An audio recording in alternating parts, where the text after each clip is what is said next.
Hello students, welcome to जीवन classes. आज का यह वीडियो आपके लिए काफ़ी ज़्यादा हेल्पफुल होने वाला है। साइंस से रिलेटेड ऑब्जेक्टिव क्वेश्चंस जो परीक्षा के माध्यम से काफ़ी ज़्यादा इंपॉर्टेंट है वो आपके सामने है। पहला क्वेश्चन है, निम्नलिखित में से रासायनिक यौगिक कौन सा है? निम्नलिखित में से रासायनिक यौगिक कौन सा है? ऑप्शन है ऑक्सीजन, पारा, अमोनिया, वायु। तो बताइएगा निम्नलिखित में से रासायनिक यौगिक कौन सा है? तो यहां पर आपको दिया गया है ammonia. Ammonia option number third जो आपका करेक्ट आंसर होगा। तो ऑप्शन नंबर थर्ड में आप टिक करेंगे, आपका आंसर हो जाएगा ऑप्शन नंबर सी, अमोनिया। सबसे पहले इलेक्ट्रॉन के आवेश का सफलतापूर्वक निर्धारण किसने किया? सबसे पहले इलेक्ट्रॉन के आवेश का सफलतापूर्वक निर्धारण किसने किया?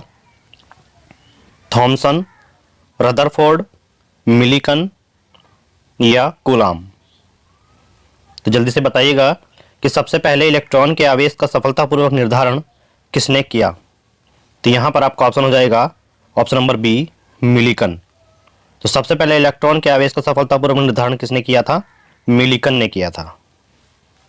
निम्नलिखित में से कौन एक रेडियोएक्टिव तत्व नहीं है?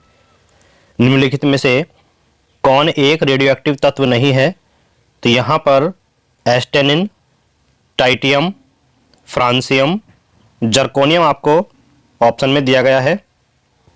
आपको राइट आंसर बताना है। तो यहां पर कहा गया है कि निम्नलिखित में से कौन एक रेडियोएक्टिव तत्व नहीं है? तो इसमें आपका आंसर हो जाएगा जर्कोनियम। जर्कोनियम रेडियोएक्टिव तत्व नहीं है। निम्नलिखित में से किसमें ऋणात्मक आवेश होता है? निम्नलिखित में से किसमें ऋणात्मक आवेश होता है? अल्फा किरणें, बीटा किरणें, गामा किरणें या फिर एक्स किरणें।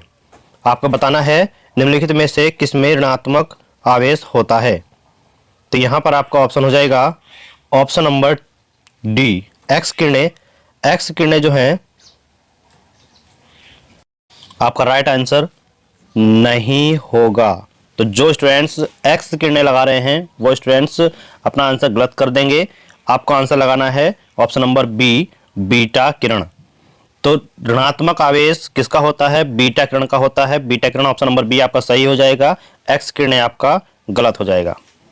नेक्स्ट है, किस न्यूक्लियर कण में कोई द्रव्यमान और कोई आवेश नहीं होता किंतु प्रचक्रण होता है? तो बताइएगा किस न्यूक्लियर कण में कोई द्रव्यमान और कोई आवेश नहीं होता किंतु प्रचक्रण होता है? तो यहां पर आपको ऑप्शन दिए गए हैं इलेक्ट्रॉन, प्रोटॉन, न्यूट्रॉन और मेसॉन। तो बताना है आपको सही आंसर क्या होगा। किस न्यूक्लियर कण में कोई द्रव्यमान और कोई आवेश नहीं होता किंतु प्रचक्रण होता है? तो यहां पर यदि आप ऑप्शन की बात करें तो ऑप्शन आपके पास हो जाएगा option number C, neutrino. Neutrino आपका ऑप्शन हो जाएगा। जो न्यूक्लियर कण में कोई द्रव्यमान और कोई आवेश नहीं होता किंतु प्रचक्रण होता है वह न्यूट्रिनो है। नेक्स्ट है, किसी तत्व के रासायनिक गुण निम्न में से कौन तय करता है? किसी तत्व के रासायनिक गुण निम्नलिखित में से कौन तय करता है? प्रोटॉनों की संख्या, इलेक्ट्रॉनों की संख्या, न्यूट्रॉनों की संख्या या फिर उपरोक्त सभी। तो यहाँ पर आपको बताया गया है कि किसी तत्व के रासायनिक गुण निम्न में से कौन तय करता है। तो आपके सामने ऑप्शन है। यदि आप ऑप्शन नंबर बात करें बी की तो इलेक्ट्रॉनों की संख्या आपका सही आंसर होगा। तो किस तत्व के रासायनिक गुण निम्न में से कौन तय करता है? रासायनिक गुण इलेक्ट्रॉनों की संख्या तय करती है। ऑप्शन नंबर बी आपका बिल्कुल राइट आंसर होगा। नेक्स्ट है, किसी तत्व के परमाणु में 2 प्रोटॉन, 2 न्यूट्रॉन और 2 इलेक्ट्रॉन हो तो उस तत्व की द्रव्यमान संख्या कितनी होंगी? तो देखिए याद रखिएगा, यदि किसी तत्व के परमाणु में 2 प्रोटॉन, 2 न्यूट्रॉन और 2 इलेक्ट्रॉन है तो उस तत्व की परमाणु संख्या होगी आपका ऑप्शन नंबर हो जाएगा ऑप्शन नंबर बी, यानी कि जो आपके सी पर लिखा हुआ है। ठीक है, यानी कि ये यहाँ होता और ये यहाँ, इस तरीके से सीक्वेंस में थोड़ा चेंज है लेकिन आप याद रखिएगा कि 4 होता है। ठीक है, द्रव्यमान संख्या कितनी होगी? 4 होगी। नेक्स्ट है, रेडियो सक्रियता की परिघटना की खोज किसने की?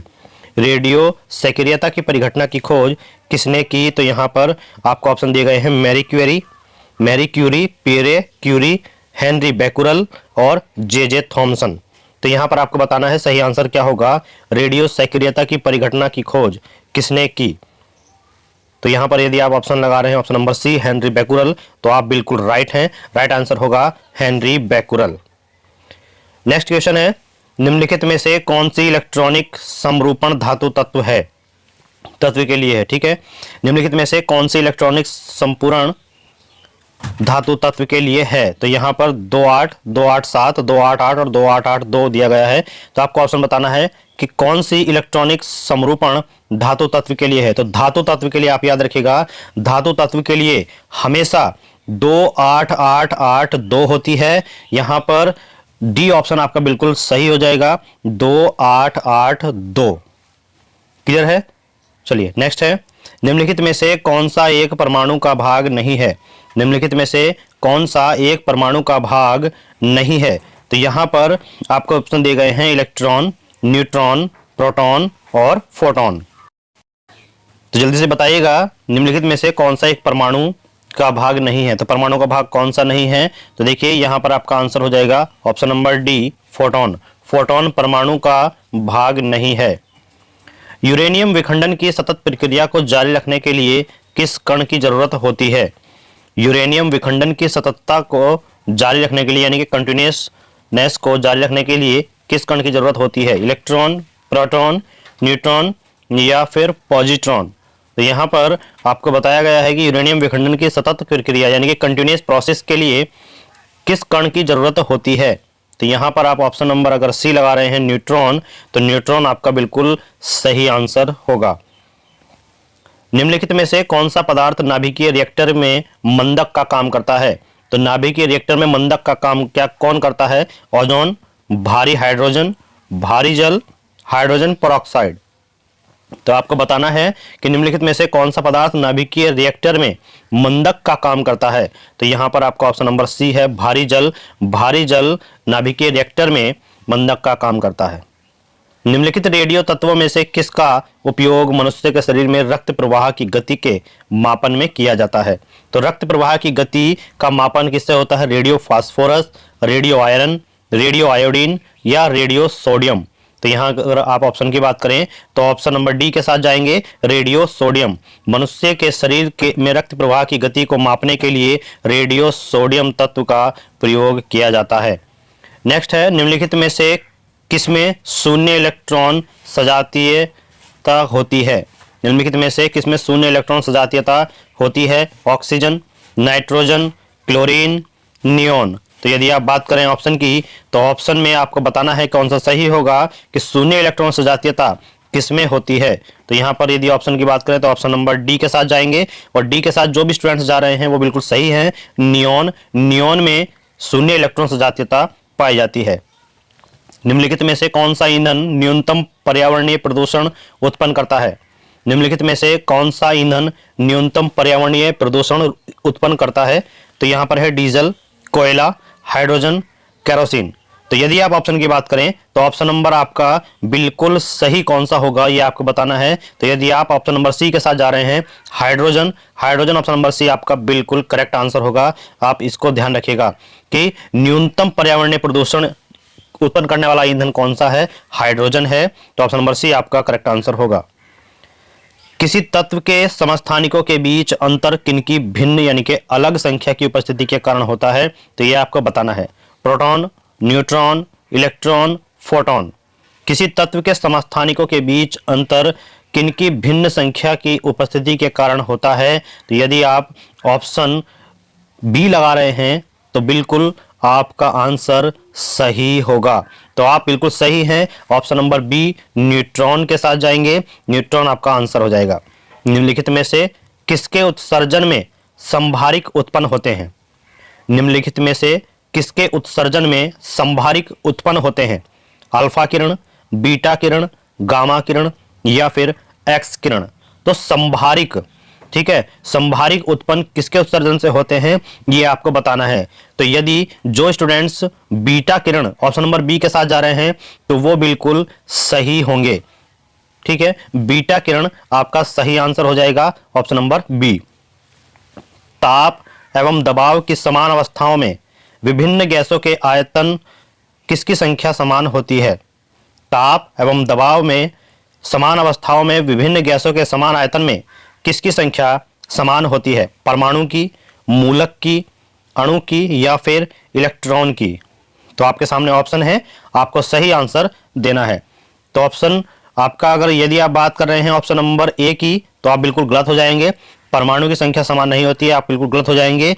आपका आंसर होगा ऑप्शन नंबर बी, अणु की, यानी कि ताप एवं दबाव की समान अवस्थाओं में विभिन्न गैसों के समान आयतन में किसकी संख्या समान होती है? तो अणु की संख्या समान होती है। आप इसको याद रखिएगा। निम्नलिखित में से कौन सा यौगिक लुईस अम्ल नहीं है? तो आपको बताना है कि कौन सा यौगिक लुईस अम्ल नहीं है। AlCl3, BF3, NH3, FeCl3। तो यदि आप ऑप्शन की बात कर रहे हैं, ऑप्शन आपके सामने चार ऑप्शन दिए गए हैं, तो कौन सा ऑप्शन आपके सामने सही है? तो देखिएगा ऑप्शन नंबर बी, BF3। निम्नलिखित में से कौन सा यौगिक लुईस अम्ल नहीं है? तो यदि आप BF3 की बात करें, ऑप्शन नंबर बी आपका बिल्कुल सही होगा। तो ऑप्शन नंबर बी, लुईस अम्ल नहीं है। किसी एक सामान्य व्यक्ति के रक्त का पीएच स्तर क्या होता है? किसी एक सामान्य व्यक्ति के रक्त का पीएच स्तर क्या होता है? जल्दी से बताइएगा कि किसी एक सामान्य व्यक्ति के इस रक्त का पीएच स्तर क्या होता है? 4.5 से 4.5, 7.35 से 7.45, 8.25 से 8.35 या 6.45 से 6.45। यानी कि यदि आप ऑप्शन नंबर बी के साथ जाएंगे तो ऑप्शन नंबर बी आपका बिल्कुल सही होगा। ये ऑप्शन नंबर बी है, ऑप्शन नंबर सी है, ये ऑप्शन नंबर डी है। तो आपका ऑप्शन नंबर बी बिल्कुल सही आंसर होगा। किसी एक सामान्य व्यक्ति के रक्त का पीएच स्तर 7.35 से 7.45 के बीच होना चाहिए। निम्नलिखित रासायनिक तत्वों में से किस एक तत्व की अपने सभी यौगिकों में ऑक्सीकरण अवस्था समान होती है? निम्नलिखित रासायनिक तत्वों में से किस एक तत्व की अपने यौगिक ऑक्सीकरण अवस्था समान होती है? बताइएगा। Carbon, fluorine, hydrogen, oxygen. तो निम्नलिखित रासायनिक तत्वों में से किस एक तत्व की अपने सभी यौगिकों में ऑक्सीकरण अवस्था समान होती है? तो ऑप्शन नंबर आपका बी हो जाएगा, फ्लोरीन। तो वह यौगिक है फ्लोरीन। आजकल सड़क की रोशनी में पीले लैंप बहुतायत से प्रयुक्त हो रहे हैं। इन लैंपों में निम्नलिखित में से किसका उपयोग करते हैं? सोडियम, नियोन, हाइड्रोजन या नाइट्रोजन। तो आपके सामने है कि आजकल सड़क की रोशनी में पीले लैंप बहुतायत से प्रयुक्त हो रहे हैं। तो इन लैंपों में निम्नलिखित में से किसका उपयोग होता है? तो यहां पर आपके सामने ऑप्शन है सोडियम। तो सोडियम आपका बिल्कुल राइट आंसर होगा। आजकल सड़क की रोशनी में पीले लैंप जो बहुतायत में यूज हो रहे हैं, उन लैंपों में सोडियम का प्रयोग किया जाता है। निम्न लवण में सागरीय जल की लवणता में किसका अधिकतम योगदान है? निम्न लवण में सागरीय जल की लवण में किसका अधिकतम योगदान है? Calcium sulphate, magnesium chloride. Magnesium chloride, ये दो जगह ऑप्शन दिया गया है आपका, ठीक है। Sodium chloride. तो बताइएगा, तीन ऑप्शन में आप बता दीजिएगा, कैल्शियम सल्फेट, मैग्नीशियम क्लोराइड और सोडियम क्लोराइड में कौन सा ऑप्शन आपका सही होगा? तो यदि आप ऑप्शन नंबर डी की बात करें, सोडियम क्लोराइड आपका बिल्कुल सही आंसर हो जाएगा कि निम्न लवण में सागरीय जल की लवण में लवणता किसका अधिकतम योगदान होता है? तो सोडियम क्लोराइड का अधिकतम योगदान होता है। जो सागर का पानी कैसा होता है? सागर का पानी जो है उसमें लवणता ज्यादा होती है, तो वो किसके कारण होती है? सबसे ज्यादा योगदान किसका होता है? सोडियम क्लोराइड के कारण। नेक्स्ट है, क्लोरोफिल अणु में निम्नलिखित में से क्या मौजूद होता है? तो बताइए, क्लोरोफिल अणु में निम्नलिखित में से क्या मौजूद होता है? Mn, Mg, Fe या फिर K। तो बताइएगा, क्लोरोफिल अणु में निम्नलिखित में से क्या मौजूद होता है? तो ऑप्शन आपके सामने है। तो ऑप्शन की अगर बात करें तो ऑप्शन नंबर बी, Mg यानी कि मैग्नीशियम सबसे ज्यादा मौजूद होता है क्लोरोफिल अणु में। कृतकनाशी, रोडेंटनाशी के रूप में निम्नलिखित में से किसका प्रयोग किया जाता है? कृतकनाशी, रोडेंटनाशी के रूप में निम्नलिखित में से किसका प्रयोग किया जाता है? तो आपके सामने ऑप्शन है zinc carbonate, zinc fluoride, zinc sulphide, zinc phosphide. तो कृतकनाशी, रोडेंटनाशी के रूप में निम्नलिखित में से किसका प्रयोग किया जाता है? तो आपके सामने ऑप्शन है, ऑप्शन नंबर, यदि आप डी लगा रहे हैं तो जो स्टूडेंट्स ऑप्शन नंबर डी को मार रहे हैं जिंक फॉस्फाइड, तो वह ऑप्शन सही हो जाएगा, वे बिल्कुल सही हैं, जिंक फॉस्फाइड आपका राइट आंसर होगा। जंग से बचाने के लिए लोहे से बने पानी के पाइपों पर जस्ते की परत चढ़ाने को क्या कहते हैं? जंग से बचाने के लिए लोहे से बने पानी के पाइपों पर जस्ते की परत चढ़ाने को क्या कहते हैं? जस्ते की परत चढ़ाना, मिश्र धातु बनाना, वल्कनीकरण करना या फिर यशदीकरण करना। तो आपके सामने ऑप्शन दिए गए हैं, ऑप्शन में एक आंसर सही होगा, वो आपको बताना है। तो जंग से बचाने के लिए लोहे से बने पाइप को जस्ते की जो परत चढ़ाई जाती है उसको क्या कहा जाता है? तो यशदीकरण अगर आप आंसर मार रहे हैं तो आपका आंसर बिल्कुल सही होगा, डी ऑप्शन बिल्कुल राइट आंसर, यशदीकरण। अयस्क को जंग लगने से रोकने के लिए कौन सी प्रक्रिया लाभकारी नहीं है? देखिए कौन सी प्रक्रिया लाभकारी नहीं है, आपसे निगेटिव साइंस में क्वेश्चन पूछा गया है कि अयस्क की जंग लगने से रोकने के लिए कौन सी प्रक्रिया लाभकारी नहीं है? अनिलन, ग्रिज लगाना, जस्ता चढ़ाना या पेंट करना। ये पेंट करना है, तो यहां पर यदि आप ऑप्शन ए मार रहे हैं अनिलन, तो आप बिल्कुल सही हैं, और अनिलन जो है आपका ऑप्शन नंबर ए बिल्कुल राइट आंसर हो जाएगा। अयस्क को जंग लगने से रोकने के लिए कौन सी प्रक्रिया लाभकारी नहीं है? तो अनिलन प्रक्रिया लाभकारी नहीं है, बाकी ये सभी हैं। तो आपका ऑप्शन नंबर ए बिल्कुल सही आंसर होगा, अनिलन। ब्लीचिंग पाउडर निम्नलिखित में से किससे गुजार कर तैयार किया जाता है? तो ब्लीचिंग पाउडर निम्नलिखित में से किससे गुजार कर तैयार किया जाता है? बुझे चूने पर से क्लोरीन, बुझे चूने पर से ऑक्सीजन, बुझे चूने पर से CO या बिना बुझे चूने पर से क्लोरीन। तो यदि आप ऑप्शन में देख रहे हैं तो ऑप्शन में आपके दिया गया होगा ब्लीचिंग पाउडर निम्नलिखित में से किसके गुजार कर तैयार किया जाता है? तो आपके सामने ऑप्शन है, ऑप्शन नंबर ए, बुझे चूने पर से क्लोरीन। तो बुझे चूने पर से क्लोरीन आपका आंसर ऑप्शन नंबर ए बिल्कुल सही होगा।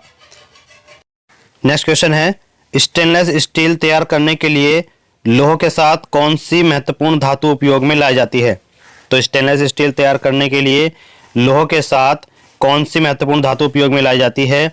Aluminium, chromium, tin, carbon. तो आपके सामने ऑप्शन है, आपको बताना है कि स्टेनलेस स्टील तैयार करने के लिए लोह के साथ कौन सी धातु उपयोग में लाई जाती है, बताइएगा। Aluminium, chromium, tin, carbon.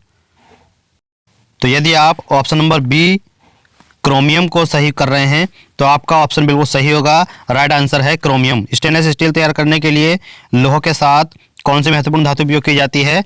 तो वो है क्रोमियम।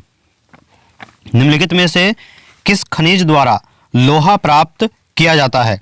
तो निम्नलिखित में से किस खनिज द्वारा लोहा प्राप्त किया जाता है? तो चूने का पत्थर, मेनाजाइट रेत, पिच ब्लेड या हेमेटाइट। तो आपको बताना है ऑप्शन कौन सा सही होगा। तो निम्नलिखित में से किस खनिज द्वारा लोहा प्राप्त किया जाता है? तो वह है हेमेटाइट। ऑप्शन नंबर डी आपका बिल्कुल सही आंसर हो जाएगा। एल्यूमिनियम किसमें घुले हुए शुद्ध Al2O3 के वैद्युत अपघटन द्वारा प्राप्त किया जाता है?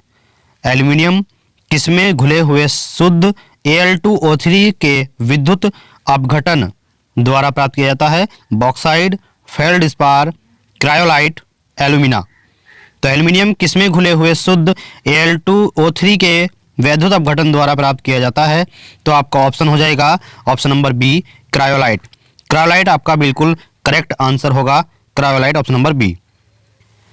निम्नलिखित में से कौन सी धातु स्वतंत्र अवस्था में पाई जाती है? निम्नलिखित में से कौन सी धातु स्वतंत्र अवस्था में पाई जाती है? एल्यूमिनियम, सोना, सीसा, लोहा। तो यहाँ पर आपके सामने ऑप्शन है कि निम्नलिखित में से किस धातु को स्वतंत्र अवस्था में पाया जाता है? कौन सी धातु स्वतंत्र अवस्था में पाई जाती है? तो वह है आपका ऑप्शन नंबर बी, बिल्कुल राइट आंसर है, सोना। सोना जो है ऐसी धातु है जो स्वतंत्र अवस्था में पाई जाती है। निम्नलिखित मिश्र धातुओं में से किसे अमलगम कहते हैं? निम्नलिखित मिश्र धातुओं में से किसे अमलगम कहते हैं? जस्ता तांबा, तांबा टीन, पारा जस्ता या फिर सीसा जस्ता। तो आपका सामने ऑप्शन है 4 और इन ऑप्शन में से एक ऑप्शन सही होगा जो आपको बताना है। निम्नलिखित मिश्र धातुओं में से किसे अमलगम कहते हैं? तो क्वेश्चन नंबर 33 आंसर हो जाएगा सी, पारा जस्ता। ऑप्शन नंबर सी आपका बिल्कुल करेक्ट आंसर होगा। आगे बढ़ते हैं। निम्नलिखित में से क्या बड़े शहरों में वायु को प्रदूषित करता है? बड़े शहरों में ऐसा क्या है जो वायु को प्रदूषित करता है? तांबा, क्रोमियम, सीसा, कैल्शियम। तो निम्नलिखित में से क्या बड़े शहरों में वायु को प्रदूषित करता है? तो वह है सीसा। ऑप्शन नंबर सी आपका बिल्कुल करेक्ट आंसर होगा, सीसा। संचायक बैटरियों में निम्नलिखित में से कौन सी धातु का प्रयोग किया जाता है? संचायक बैटरियों में निम्नलिखित में से कौन सी धातु का प्रयोग किया जाता है?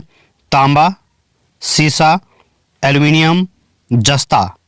तो संचायक बैटरियों में निम्नलिखित में से कौन सी धातु का प्रयोग किया जाता है? तो वह धातु है ऑप्शन नंबर बी, सीसा। आपका आंसर बिल्कुल सही हो जाएगा। जर्मन सिल्वर में निम्नलिखित में से कौन सा नहीं होता? जर्मन सिल्वर में निम्नलिखित में से कौन सा नहीं होता? Copper, nickel, silver, zinc. तो यदि आप ऑप्शन की बात करें तो ऑप्शन नंबर सी, सिल्वर आपका बिल्कुल सही आंसर होगा कि जर्मन सिल्वर में निम्नलिखित में से कौन सा नहीं होता? तो सिल्वर, यानी कि सी आंसर आपका बिल्कुल सही होगा। विद्युत तापी साधन के लिए तापी घटक बनाने के लिए जिस मिश्र धातु का प्रयोग किया जाता है वह कौन सी है? तो वह कौन सी मिश्र धातु है जिस धातु का प्रयोग किया जाता है? जर्मन सिल्वर, सोल्डर, मिश्र धातु इस्पात या फिर नाइक्रोन। तो आपका आंसर बिल्कुल सही जो होगा वह है आंसर डी। विद्युतापी साधन के लिए तापी घटक बनाने के लिए जिस मिश्र धातु का प्रयोग होता है वह धातु है नाइक्रोन। निम्न में से किस धातु को प्राप्त करने हेतु बॉक्साइड अयस्क है? तो कौन सी धातु है जिसको प्राप्त करने के लिए बॉक्साइड जो है अयस्क के रूप में प्रयोग में लाया जाता है? तांबा, लोहा, चांदी, एल्यूमिनियम। तो यहाँ पर यदि आप ऑप्शन की बात करें तो ऑप्शन नंबर डी बिल्कुल आपका सही होगा, एल्यूमिनियम। यानी कि एल्यूमिनियम ऐसी धातु है जिसको प्राप्त करने के लिए बॉक्साइड अयस्क के रूप में काम करता है। निम्नलिखित में कौन सी धातु रोशनी के बल्बों में फिलामेंट के रूप में प्रयुक्त होती है? तो रोशनी के जो बल्ब होते हैं उनके फिलामेंट में कौन सी धातु प्रयोग होती है? मोलिडेनम, टंगस्टन, लोहा, चांदी। तो ये आंसर आप सभी जानते होंगे कि आपका आंसर जो है कौन सा होगा। तो निम्नलिखित में कौन सी धातु रोशनी के बल्बों के फिलामेंट के रूप में प्रयुक्त की जाती है? तो टंगस्टन आपका सही आंसर होगा। जो तार जलता है, जो तार हमें बिल्कुल रेड दिखाई देता है बल्ब के अंदर, वह टंगस्टन का बना होता है। टंगस्टन धातु उसमें प्रयोग की जाती है। निम्नलिखित में से कौन सी धातु अर्धचालक की भांति ट्रांजिस्टर में प्रयोग की जाती है? तो ट्रांजिस्टर में प्रयोग कौन सी होती है जो अर्धचालक की भांति काम करती है? तो तांबा, ग्रेफाइट, जर्मीनियम, चांदी। तो यहाँ पर ऑप्शन दिए गए हैं आपको, तो ऑप्शन आपको बताना है कौन सा सही होगा। निम्नलिखित में से कौन सी धातु अर्धचालक की भांति ट्रांजिस्टर में प्रयुक्त की जाती है? तो वह है जर्मीनियम। ऑप्शन नंबर सी आपका बिल्कुल करेक्ट आंसर होगा, जर्मीनियम धातु अर्धचालक की भांति ट्रांजिस्टर में प्रयुक्त होती है। मोनाजाइट बालू में निम्न में से कौन सा खनिज पाया जाता है? मोनाजाइट बालू में निम्नलिखित में से कौन सा खनिज पाया जाता है बताइएगा? पोटेशियम, थोरियम, यूरेनियम या सोडियम। तो मोनाजाइट बालू में निम्न में से कौन सा खनिज पाया जाता है? तो यदि आप ऑप्शन नंबर बी की बात करें तो ऑप्शन नंबर बी आपका बिल्कुल करेक्ट आंसर होगा, थोरियम। उर्वरकों के निर्माण में कौन सा तत्व प्रयोग में लाया जाता है? उर्वरकों के निर्माण में कौन सा तत्व प्रयोग में लाया जाता है? फ्लोरीन, सीसा, पोटेशियम, एल्यूमिनियम। तो ऑप्शन आपके सामने है और ऑप्शन आपको बताना है कौन सा सही होगा। उर्वरकों के निर्माण में कौन सा तत्व प्रयोग में लाया जाता है? तो वह है पोटेशियम। ऑप्शन नंबर बी आपका बिल्कुल करेक्ट आंसर है, आप इसको ध्यान रखिएगा। ऑप्शन नंबर बी बिल्कुल सही आंसर होगा। किसी बिजली की इस्त्री यानी कि जो प्रेस होती है उसको गर्म करने के लिए किस धातु का प्रयोग किया जाता है? किसी बिजली की इस्त्री को गर्म करने के लिए किस धातु का प्रयोग किया जाता है? तांबा, टंगस्टन, नाइक्रोन या फिर जस्ता। तो यहाँ पर बिजली की जो प्रेस होती है उसकी बात हो रही है, उसको गर्म करने के लिए किस धातु का प्रयोग किया जाता है? तो वह धातु है ऑप्शन नंबर सी में आपको दिखाई दे रहा है, नाइक्रोन। नाइक्रोन धातु का प्रयोग किया जाता है बिजली की प्रेस को गर्म करने के लिए। निम्नलिखित में से किस रेडियोधर्मी तत्व के भारतवर्ष में बड़े भंडार पाए जाते हैं? तो ऐसा कौन सा तत्व है जो हमारे भारत में भारी संख्या में पाया जाता है? तो रेडियम, प्लूटोनियम, थोरियम या यूरेनियम। तो आपको बताना है कि निम्नलिखित में से किस रेडियोधर्मी तत्व के भारतवर्ष में बड़े भंडार पाए जाते हैं। तो भारतवर्ष में, हमारे देश में कौन से तत्व के भारी संख्या में भंडार पाए जाते हैं? तो वह है प्लूटोनियम। क्या है? सॉरी, प्लूटोनियम नहीं है, थोरियम होगा। आपका आंसर थोरियम होगा। थोरियम भारतवर्ष में बड़ी मात्रा में पाया जाता है। थोरियम, ऑप्शन नंबर बी आपका बिल्कुल सही आंसर हो जाएगा। नाभिकीय रिएक्टर में निम्नलिखित में से किसे मंदक के रूप में प्रयोग किया जाता है? तो नाभिकीय रिएक्टर में निम्नलिखित में से किसे मंदक के रूप में प्रयोग किया जाता है? तो यहाँ पर थोरियम, ग्रेफाइट, रेडियम, साधारण जल आपके सामने ऑप्शन में है। तो आपको बताना है कि इनमें से कौन सा है जो नाभिकीय रिएक्टर में मंदक के रूप में प्रयोग लाया जाता है। तो वह है आपके सामने, देखिए क्वेश्चन नंबर 45 का ऑप्शन ग्रेफाइट है। हाँ, ऑप्शन नंबर बी में आपका ग्रेफाइट है। तो ग्रेफाइट आपका नाभिकीय रिएक्टर में मंदक के रूप में प्रयोग किया जाता है। निम्नलिखित में से कौन सा विद्युत का चालक है?